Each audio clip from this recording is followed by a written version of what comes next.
Hey everyone, and thanks for jumping back into the cryptoverse. Today we're going to talk about Ethereum. The valuation of Ethereum against USD has had a slight pullback over the last day. However, against Bitcoin, it is still holding up relatively strong. If you guys like the content, make sure you subscribe to the channel, give the video a thumbs up, and also check out the Telegram channel, which you can find a link to in the description below. Let's go ahead and jump in.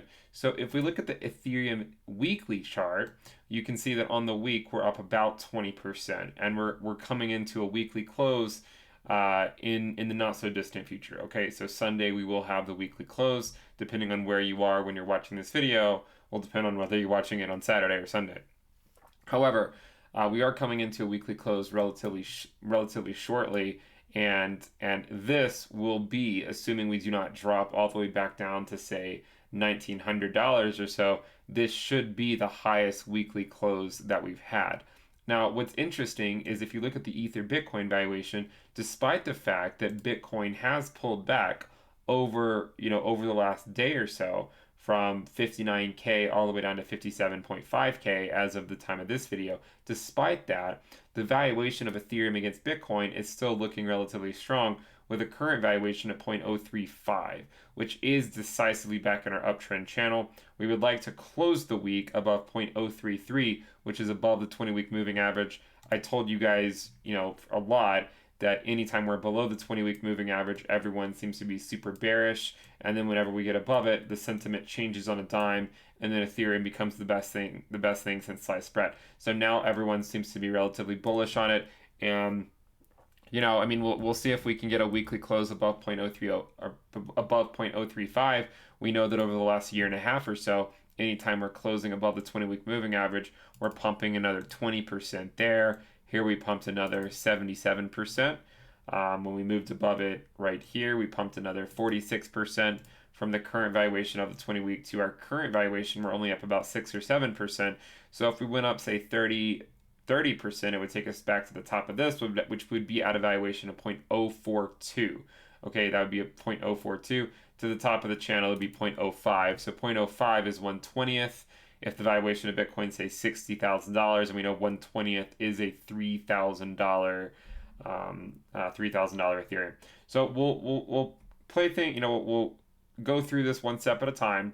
We'll see how the valuation of Ethereum fares over the next day to see if we can decisively close the week above the 20-week moving average. And if history is any indication, then hopefully the rally will continue, and we'll see another weekly candle continue to push upwards and onwards into maybe leading into a key momentum shift in the Ether Bitcoin valuation. However, of course, it is not time to schedule your Forbes interview just yet, because this is nothing to get out of bed for. We're still at the bottom of our channel, and on the way down, when we were over here just a few weeks ago, everyone was super bearish. Now we're basically at the same valuation, but because it happened so quickly, everyone's really happy again. But again, we know that things can change relatively quickly.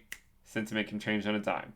So let's play this. Let's go one step at a time. We'll see if we can get the weekly close above the 20-week SMA.